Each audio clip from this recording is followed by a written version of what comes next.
Cooper Marcher here. When a British Army veteran saw heartbreaking photos of animals trapped in Ukraine, he knew he had to do something to help. Now, that former soldier, Tom, is leading combat veterans into Ukraine to rescue terrified animals trapped on the embattled country's front lines.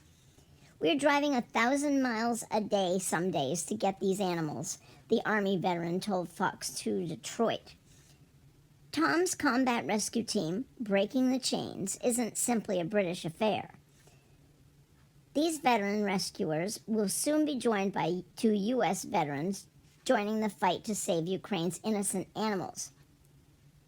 Once the rescued animals are safely out of Ukraine, Breaking the Chains works with shelters across Europe to find safe places for Ukraine's four-legged refugees to wait out the war and, whenever possible, be reunited with their owners. We are reuniting people with animals that they have lost. And they have also lost their husbands, lost their children, lost their homes, lost their country, lost their jobs, Tom told Fox News. They have nothing left apart from the love they have for their dog. According to the veteran rescue group, recently saved 120 dogs from a shelter that was repeatedly bombed as Russian troops attacked the Ukrainian city of Kharkiv. We also had 23 IDF strikes during the time we were loading up the animals and resupplying. So that was interesting, the Army vet recalled. But these experienced combat veterans weren't deterred by the nearby fighting. Breaking the Chains rescued all 120 shelter dogs and safely evacuated them to shelters outside of Ukraine. But while these veterans are focused on rescuing Ukraine's animals, they'll never turn their backs on people in need. For instance, Breaking the Chains is currently supporting a children's hospital that's running low on medicine and supplies as the war drags on.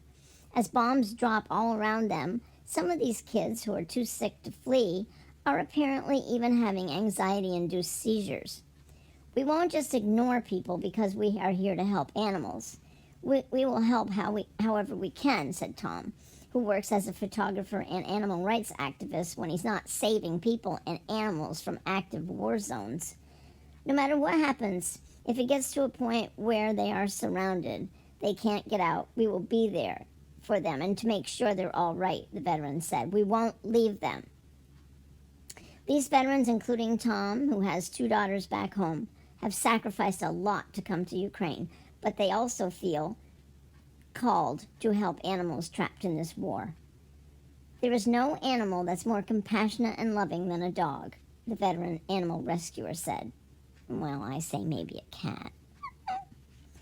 And if we learn and show that love and compassion daily that dogs show us as humans, the world would be a far better place and we wouldn't be in the position that we are in today. So many people are doing so much to help animals survive in this heart-breaking crisis. Thanks to you, Tom. I'd be proud to know you. Cooper Marcher here. Ciao.